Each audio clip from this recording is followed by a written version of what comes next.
statement, and I'm struck by the fact that one of your objectives is to promote national consensus in foreign policy. I'm very pleased to say that our delegation represents our national consensus on foreign policy, and a very important issue of foreign policy, because of my 7 MPs and 2 ambassadors I'm traveling with. I would say that 7 MPs represent 5 political parties, 7 different states of India, 3 religions, and yet we are all united in one mission. And that mission is to reach out to people like you and communicate our point of view and our concerns about recent events in our country, which you have already alluded to, the terrorist attack on our country, and our decisive response, which perhaps was not initially properly understood in Colombia. As you alluded to the statement that was issued, we were very disappointed by that statement. But I'm very pleased to say that following our discussions with the Ministry of Foreign Affairs, the Minister, unfortunately, is away with the Vice Minister, announced that this statement has been withdrawn, and that they will certainly express publicly their understanding and sympathy for our situation. And with your permission, I'll come back to the details of that in a minute. But just to respond to a couple of your other observations, yes, I think the idea of your having partnerships with Indian think tanks is a very good idea. The logical counterpart is the Indian Council of World Affairs, which is based at Sandhu House in New Delhi, because they are specifically focused on international affairs. And we can happily put you in touch with that body. However, they have the advantage and the disadvantage of being a semi-official body, in that they are supported by the Ministry of External Affairs. You may also want to reach out to a couple of the completely independent think tanks, which are only partly interested in foreign policy and partly in other subjects. But for example, we have the Observer Research Foundation, which organizes the annual Resina Dialogue, which is the Indian answer to the Shangri-La Dialogue with these Munich Security Conference and the international discussions. So we will connect you with those, and Mariana and I can be in touch, and she can give you all the details we have. You mentioned strategic autonomy being a value. This is something we're very proud of. In our case, we felt it was a fundamental choice to make at the moment of independence, because after 200 years of a foreign country deciding what India's role in the world and stand in the world should be, we were determined not to mortgage our autonomy, our independence, our freedom, our decision-making to anybody else. So we decided that we would never fall into alliances which would oblige us to adopt other countries' points of view as ours, and we chose, therefore, the path of strategic autonomy, which in the Cold War days manifested itself also as non-alignment. Today we are more in a mode of multi-alignment, in that we are connected to various countries around the world. We can talk about this if you're interested during the discussion. And finally, on the Colombian government's emphasis on peace, I fully understand the value of that. Colombia itself has been through a lot with your domestic terrorism issues and so on, and the vital importance of making peace a cornerstone, and peace through dialogue, as you put it, is fully understood. But I would like you also to understand our perspective. We don't disagree with you about the importance of peace. We are the land of Mahatma Gandhi, who taught us the importance of peace, ahimsa, non-violence. But at the same time, for us, peace has to be accompanied with self-respect, and freedom has to be accompanied with freedom from fear. Remember that Mahatma Gandhi was a man of peace, but he also led the freedom struggle against British colonial oppression. So you don't just sit quietly and turn the other cheek. You stand up for what is right and what you believe in. And that is exactly what India has chosen to do when faced with terrorism. So while we understand that disputes must be settled through dialogue, we do not believe in dialogue with a gun pointed at our foreheads. When the gun is put away, when Pakistan, which has sadly used terrorism as an instrument of state policy, actually decides to dismantle the terror apparatus it has constructed on its country, then we can talk about dialogue. Till then, I'm sorry, we are not going to Now, having said that, let me briefly explain the most recent situation. I won't take very long because you are all well informed of world affairs. But on the 22nd of April, we had a terrible terror attack on Pahalgam.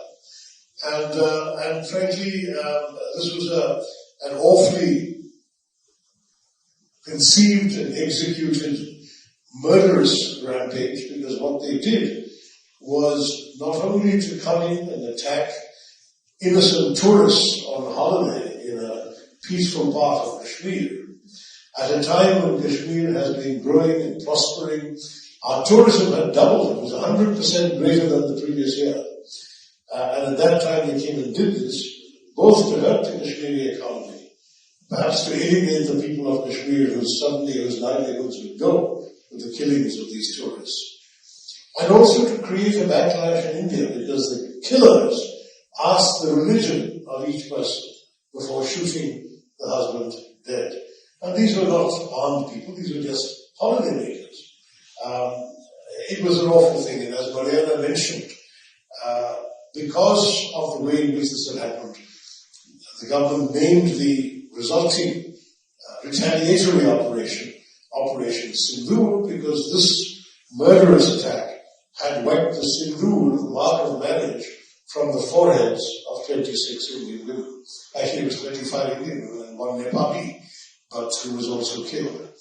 And one of the Indians was a Christian, so perhaps his wife may not have worn the Sindhu, I don't know. But the message was a symbolic one. And it's no accident, I think, that the color of the Sindhu is vermilion red. And that is also, as you know, not far from the color of blood.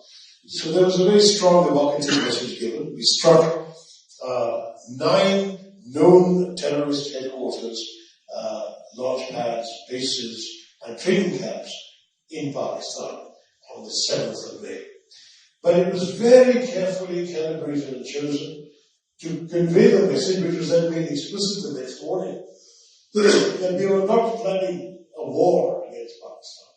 In fact, our targeting had avoided any Pakistani government installation, any civilian installation or target, and any Pakistani military installation.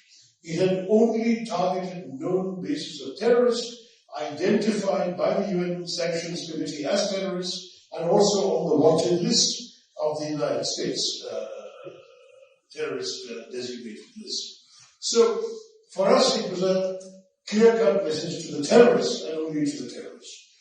Unfortunately, Pakistan chose to retaliate. I should add, by the way, that this terrorist strike took place in the middle of the night, 1 o'clock in the morning, 1:05 to 1:30, just to make it clear that we were not going to attack civilians, and no one was likely to be around in the streets at that time. We didn't want any accidental collateral damage. But fortunately, the targeting was so precise that there was no collateral damage anyway. We hit very precise buildings within the terror infrastructure of these organizations. On the 7th of May, as I said, we did this. Pakistan retaliated very irresponsibly with indiscriminate shelling of civilian areas. They hit a convent, the nuns of the Carmelites and Mother Mary. They hit a Sikh temple of Gurdwara. They killed people in their homes, children, people on the streets. It was a terrible reprisal. 19 more people were killed, civilians, and 59 were injured. At that point, we redoubled our retaliation for their retaliation. The conflict got rather intense. They started launching drones and missiles against us. Our air defenses blocked them, and we in turn struck 11 major Pakistani, this time military targets, including airfields, one of which was just 1.5 kilometers away from army headquarters in Pakistan. So the message was clear, and we will say it publicly as well. If you hit us, we hit you harder. If you stop, we stop. And after 88 hours, they stopped. But the reason we are here is to not only explain this to you, but to also demand that Colombia understand, despite that unfortunate statement, that there can be no equivalence between terrorists and their victims. There can be no equivalence between attackers and those defending their country. And that India will always retain the right to self-defense, to protect its sovereignty, its territory, its people. And that's what we did, and we want you to understand. and perhaps to show your appreciation and understanding by saying so publicly. Now, I'm very pleased to say the Ministry has withdrawn their earlier statement, which shockingly expressed sympathy for the victims in Pakistan rather than the victims of Pakistan. And we have also asked whether the President of the Chamber of Representatives of the Congress, as well as the President of the Executive Commission, who met with us and were very positive in their comments, we've asked if they too could publicly indicate that they have understood our message and are strongly supportive of it. The President of the Executive Commission has already given a TV interview saying so. So on the whole, sir, this is the purpose of our trip. I'm very happy to answer questions, give clarifications. My colleagues represent a wide range of experience, and they can also talk to you. Very pleased to see, in addition to Mariana, another former ambassador in our old friend Don Antonio Pinto. Very, very good to see you here, and Soraya.